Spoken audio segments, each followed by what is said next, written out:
15 August 1947ના રોજ British શાસનથી દેશને મળેલી સ્વતંત્રતાની યાદમાં દર વર્ષે 15 ઓગસ્ટના રોજ સ્વતંત્રતા દિવસ ઉજવવામાં આવે છે. આ દિવસે ભારતીય સ્વતંત્રતા અધિનિયમ 1947 અમલમાં આવ્યો, જેમાં કાયદાકીય સાર્વભૌમિત્વ ભારતીય બંધારણ સભાને સોંપવામાં આવ્યું. 15 ઓગસ્ટ 1947ના રોજ ભારતના પ્રથમ વડાપ્રધાન શ્રી જવાહરલાલ નહેરુએ દિલ્હીના લાલ કિલ્લાના લાહોરી દરવાજા ઉપર ભારતીય રાષ્ટ્રધ્વજ ફરકાવ્યો હતો. દરેક અનુગામી સ્વતંત્રતા દિવસને જે તે સમયના વડાપ્રધાન રીતિ રિવાજ મુજબ રાષ્ટ્રધ્વજ ફરકાવે છે.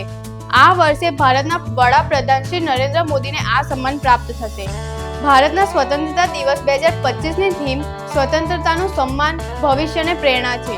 આ થીમનો હેતુ ભારતના વારસા, મૂલ્યો અને સ્વતંત્રતા સેનાનીઓના બલિદાનની ઉજવણી કરીને ખાસ કરીને યુવાનોમાં દેશભક્તિના ગૌરવ અને રાષ્ટ્રીય એકતાને પ્રોત્સાહન આપવાનો છે.